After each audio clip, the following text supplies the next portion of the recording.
Here we go.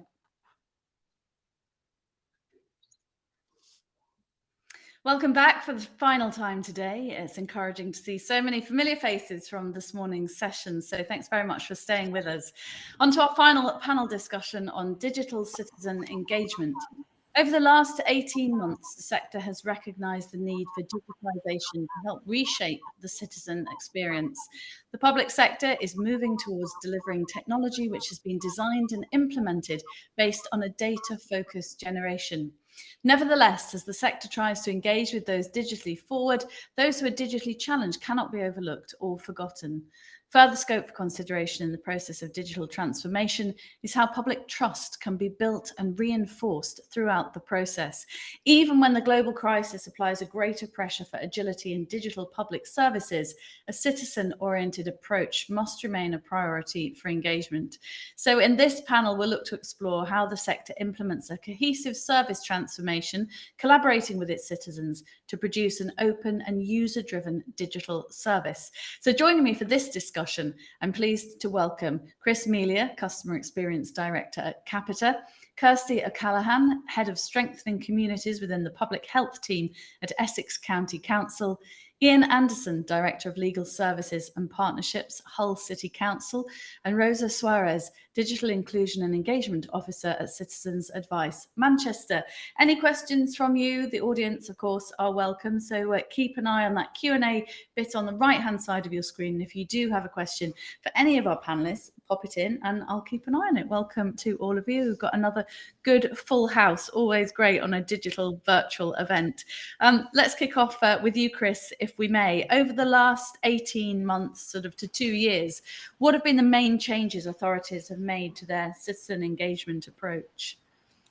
Okay, yeah, so I think the biggest thing through the last 2 years has been the culture change. Knowing all the challenges that we've had over the last 2 years, and the challenge of being able to still engage with our citizens, the willingness to fail fast in terms of bring new technology in hasn't quite worked, but we go again because we need to get engaged with our citizens has been a massive thing. And I think the biggest examples of that for me have been authorities that have stood up apps really quickly to engage on specific things that have come out of the pandemic. Also using data and analytics. So data analytics has been talked about as a way of enabling decisions around engagement for customers for a long time. Authorities have really struggled in some cases to use that data to make informed decisions and then design the services around that. But data analytics has played a massive part over the last 2 years in sharing data across organisations, understanding how they can engage with customers, and then designing the services on the back of that. I think the value of data has really gone up over the last 2 years. And then specifically in terms of how we've seen engagement, so automated telephony, we've seen that massively increase over the last 2 years. So we know, as you touched on in your introduction, there's lots of citizens out there who can't use the digital channels. So whilst there's always been a big push to get people self-serving on digital channels, there's still that need to engage with customers who can't use those digital channels. And automated telephony is a really good way of doing that. It doesn't necessarily mean that agents have to take the calls, but what it does allow is citizens to call in, identify themselves via the automated telephony, which helps with the demand for the call centre, but still allows those citizens who can't use the digital channels to engage with customers. So for me, we've seen a big increase in that, and that's been a real benefit. That's definitely accelerated data transformation, and we will talk further on in the panel about inclusion, which has been a sort of theme throughout our panels today, because of course inclusion as we change is very important. Kirsty, I'd like to welcome you to our debate. At Essex County Council, how did you go about during the pandemic building and extending your digital community? So we'd started that journey before the pandemic. So when I joined Essex County Council, probably about 4.5 years ago, my boss, who's the Director of Public Health, turned around and said, well, I want you to do 2 things: solve social isolation and find a way to deliver public health interventions at scale, which is obviously a bit of a challenge. Really simple. I can just knock that out of the park, no problem. So something happened, and there's a point to this story. My dog went missing. And I realised very quickly the power of using social media for good when I put a message out on the local Facebook group and about 500 people were out looking for the dog. And I thought there's something in this. And what happened from there was kind of amazing. The dog was found. We mapped about 600 place-based Facebook groups across Essex. So we have what I would call new VIP community leaders, and they are those people that look after those groups. And what happened from there was we chose to link that to our social isolation service and created a social movement on Facebook, and we use TikTok, we use Insta, all sorts of things, connecting it to actual service delivery to use kindness to start to solve social isolation. And what we saw was a huge increase in people going through that service through the social media channel. So bog standard service numbers were 10,000 prior to the model. Next year, 38,000. And we started to see people doing things a little more organically, just looking out for their neighbours a little more. And then the pandemic hit, and my job was to run Operation Shield for Essex. So what we did was we used Facebook for good and created something called Essex Coronavirus Action. And that's operated in a collaborative way between us and what I would call a group of Facebook guns for hire. So we have the guy that knocked Simon Cowell off the #1 slot. We have a guy who runs a fake news network and is a satirist, and a couple of people who basically look after Facebook community leadership circles. So Facebook themselves had kind of seen what we were doing and really liked it. So we became a community partner. And what that helped us to do was they blue ticked what we were doing. We were authenticated. And we realised that a lot of the language that comes out of central government is really dense and hard for local people to understand. We wanted to create a place where there would be myth busting around fake news. We could put something across in a slightly humorous way around social distancing and different public health measures, and also to encourage local people to stand up and volunteer. So it was inform, prevent and assist.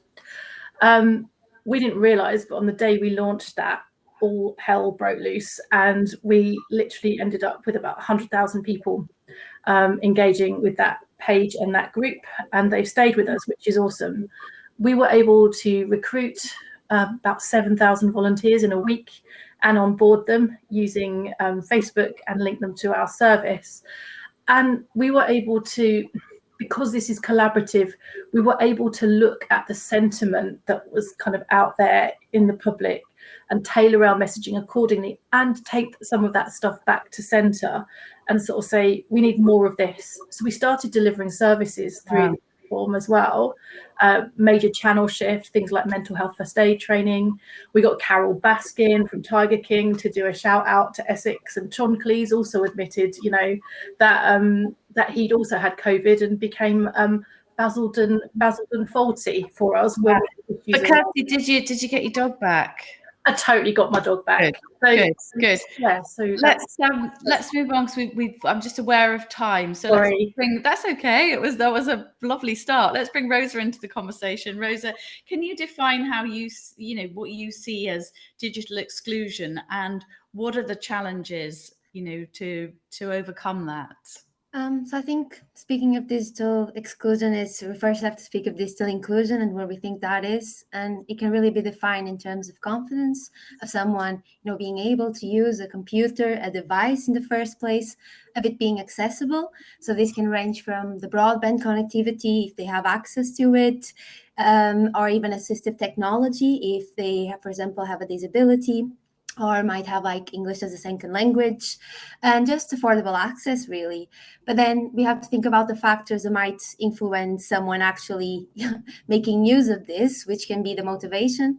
First, there's people who do not want to use the internet, but we actually need to dig in and understand why do they not want to use it? What's their hook? What can bring them in? And I think one of the reasons why I'm also saying internet instead of maybe digital or online channels is because this, like Kirsty said, this is the language that people use. And sometimes talking about digital, it's not really the right term to engage with these people. So we have to talk about something that they can recognize and trust, because the internet can be unsafe, but everything in life can be unsafe to an extent, isn't it? About making people feel secure and give them training on how to stay safe online, but whilst we are also ensuring that there's measures being put on place to protect these people. That might be with social media, that might be with, for example, those buy now and pay later schemes or even scams.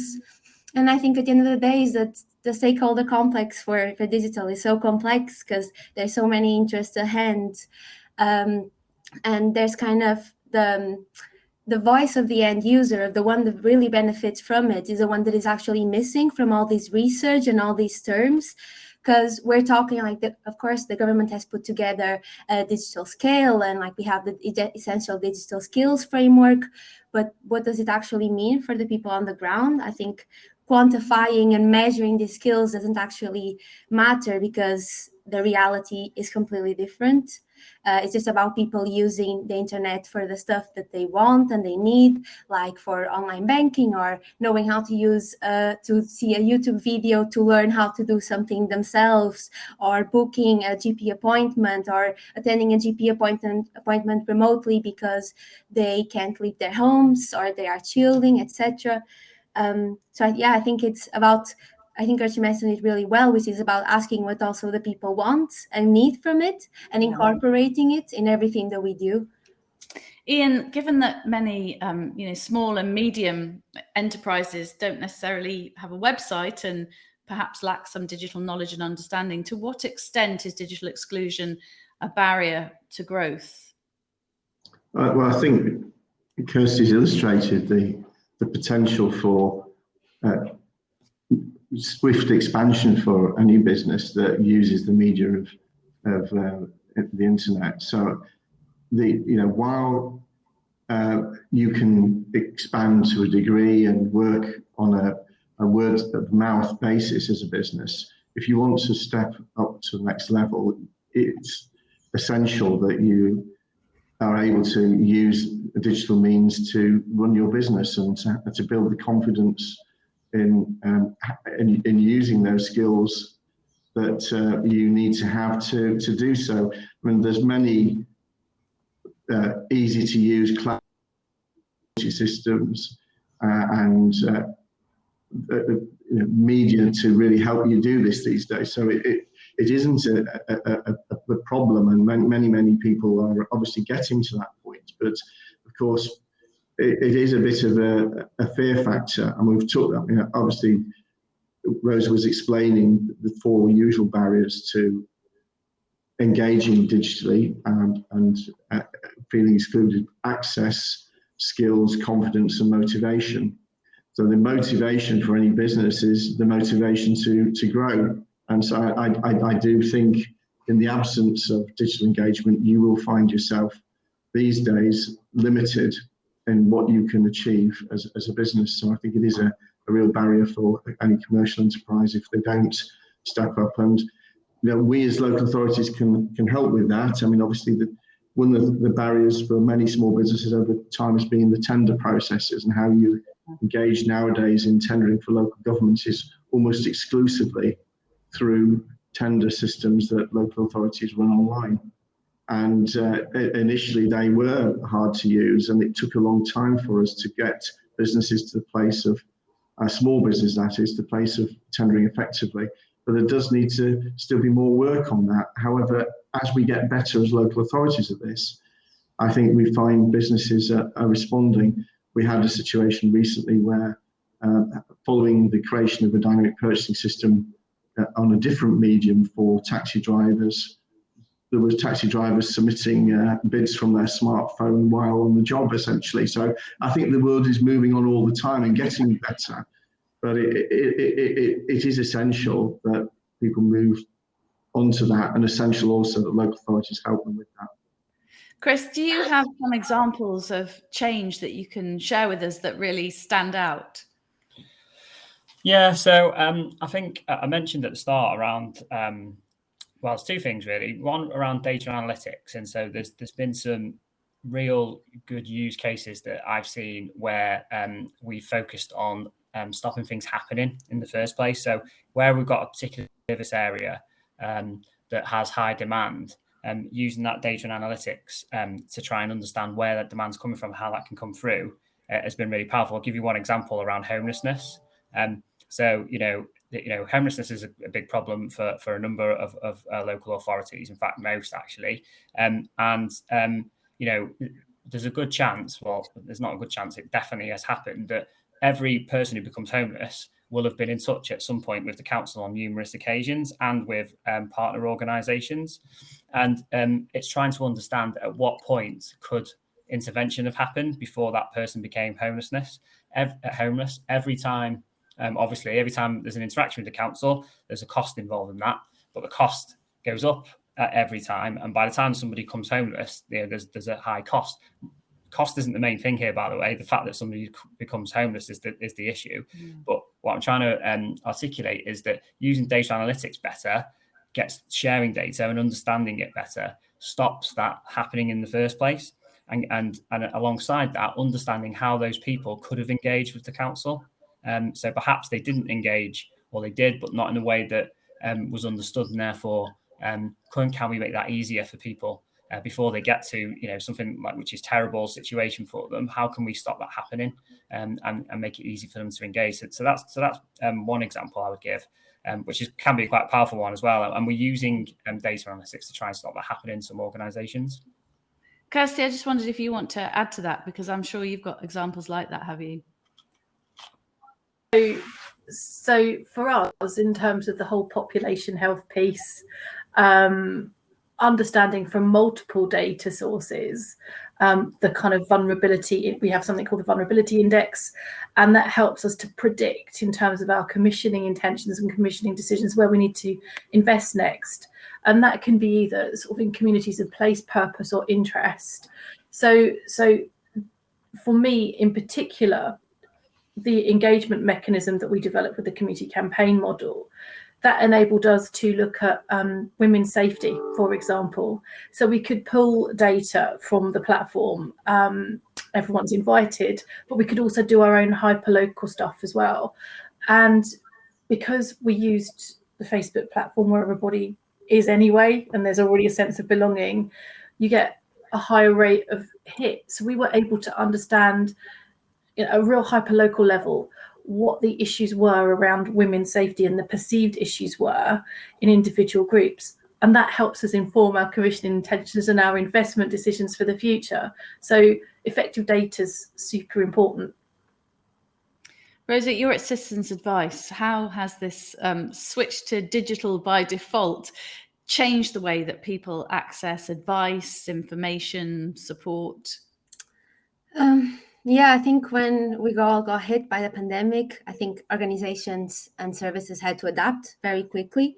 And of course, they did the best they could, consider all the situation that we were all living. I think the problem is when we're actually seeing how these people being digitally excluded affects them, thinking that someone is able to navigate a website or understand how to use their GP's platform, or even apply for UC, because so many people had to apply for universal credit, but that's a digital by default service. So how can we expect these people to be supported in doing so and in finding this information and in just navigating these platforms? Because sometimes people are not aware of accessibility features in websites and how to use them, how to benefit from them, or sometimes they're really hard to find. They are there, or the text is long and complicated. I think we have all experienced this feeling of trying to understand what are the rules to go traveling and missing something and getting confused, because I've got blocked out in the airport because I didn't read the guidelines properly. And I'm not supposed to be struggling with these things, but the reality is that I am. So I think also if we think about the benefits that being digitally included has in terms of the savings that we can have, and it might not be, for example, we know that people are most digitally engaged pay less for important bills such as utilities, saving an average of over £200 a year compared to the least engaged. And that might not seem like a lot, but it's a marginal difference that for those at the most risk of becoming and being vulnerable, it makes a lot of difference. And so being able to access the information. So for example, with Citizens Advice, having someone that they could go to and call or text or show up in one of our hubs, now that we're finally open to the public again, it makes all the difference. But when services just closed completely and people didn't know where to find information of how to access them, can you imagine how that truly impacted families and individuals across the country? Absolutely. Ian, how do we provide digital access then to service those who are either fearful of, using the internet or perhaps can't afford smartphones or laptops or the sort of, devices that we all access it on?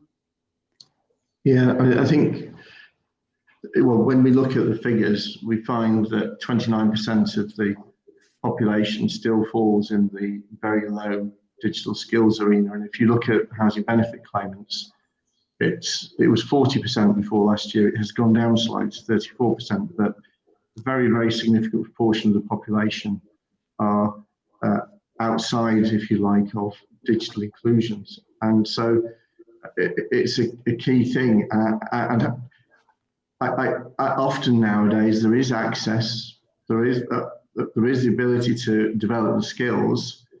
It's the motivation and the confidence that we have to focus upon.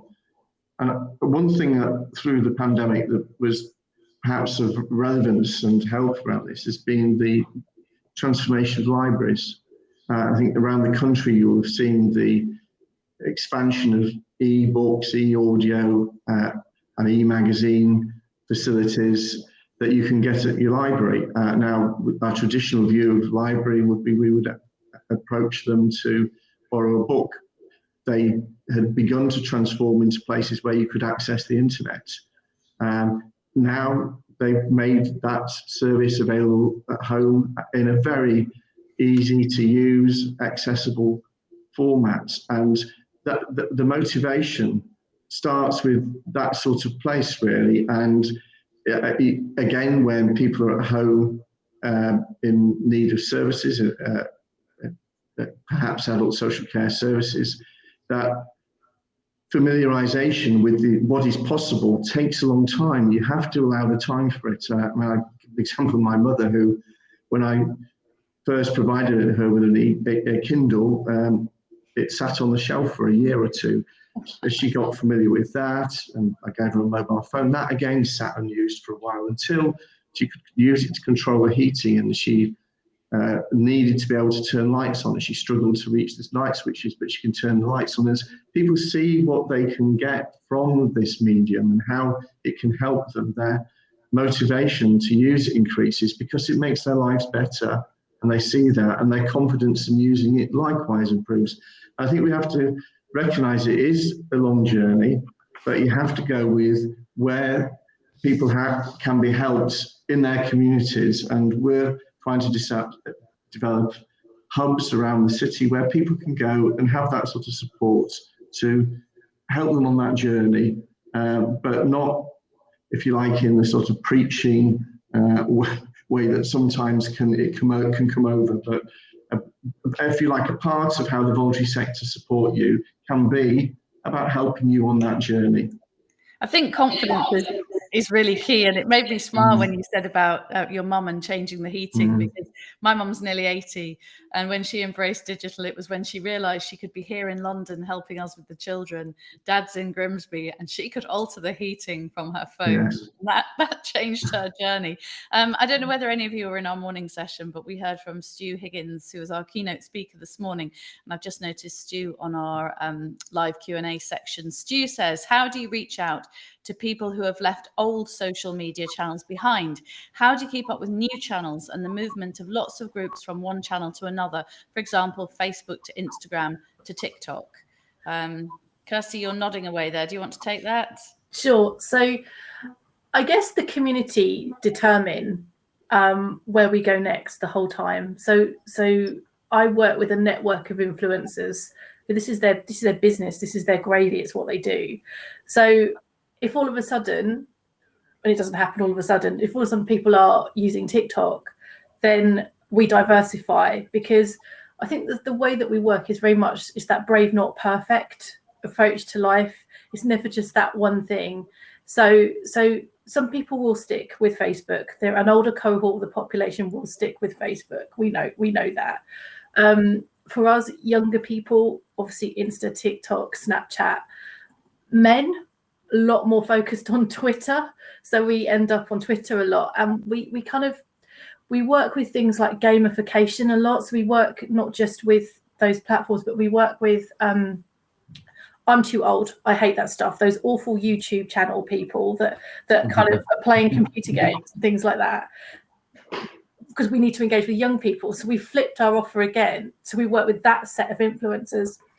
So we diversify our influencers, aligned to where people are going, and just identify kind of little local legends that can work with us. And we kind of have quite an organic group of people within the model. So it seems to work quite well, but it's got to be flexible.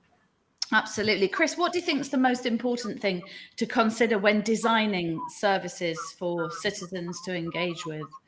I think it's engaging with the users. It's asking them, working with them collaboratively about how and what they want to access. I remember a session that I actually had with working with one local authority, and we were working with the customers, and the authority had invested quite heavily in a system which they hoped would enable the citizens to engage much better. And it was a vulnerable group of adults, actually, that we engaged with. And we spent the first half of this session, trying to run through, how would you like to engage with the council on this particular subject? Would you like to access a web form? Would you actually like to phone? Would you actually, all the typical channels that you might get? And we touched on social media. And we spent the first half an hour kind of not getting a lot of responses. And then one particular person just put their hand up, and they said, the only thing that I know how to use is WhatsApp. And then everyone else went, yeah, I know how to use WhatsApp. And everyone's like, why can't we just contact the council using WhatsApp? We can use that. It's easy. We can, it's really easy to use. Why can't you use it? And for me, that was just a massive eye opener. So, whilst we thought we were going there to engage with the customers, which we were, that was our intention. And the way we framed and approached it was meant that we had a set of, do you want to do this? Do you want to do that? Do you want to do that? But we didn't actually ask them outright, how do you want to do it? And it took half an hour to get that. And that for me has kind of stuck with me. That was 2 years ago. And through all the engagements we've had since, completely different approach. Yeah. And that is, for me, is how you design around your customers. You have a set of information already. You're going to have that because you capture information about your customers for the council. But nothing beats actually asking them and designing it with them. Rosa, how at Citizens Advice Manchester, how are you working towards the digital engagement with the harder to reach communities where you are?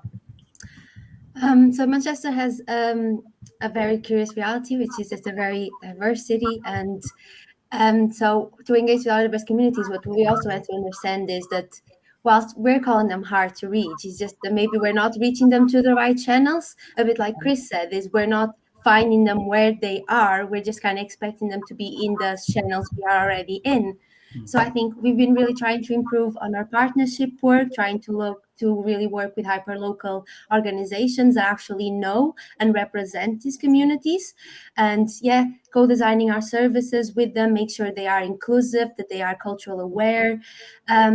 So we've been utilizing like our asset work. So really understanding what are the strengths and the assets in these communities, instead of asking, what is wrong and what can we do to fix it, is let's look at the strengths and celebrate all that is good already about it. But also utilizing a spatial model when planning our community work. Ambition for Aging, they have a really great spatial model for working with communities. And just ensuring that the service we are trying to deliver, first, that is useful, that doesn't already exist, and that we are adding something of value. That's great. Ian, final word to you. It's a biggie. Is digital inclusion a basic human right, do you think? Yeah, well, this is a statement that's come from, obviously, the region that Rosa comes from. And I think it's an interesting description of it. I suppose what it's intended to convey is that if you don't have digital access in this day and age, you will be excluded in our society. You will be missing out on the opportunities to advance your life, and your life will be more constrained. And I suppose that point is there. I mean, obviously in itself, it's a challenging statement, but I suppose that it is correct to say that it is essential for us nowadays that we have access to digital means, because without it, our lives would be much poorer.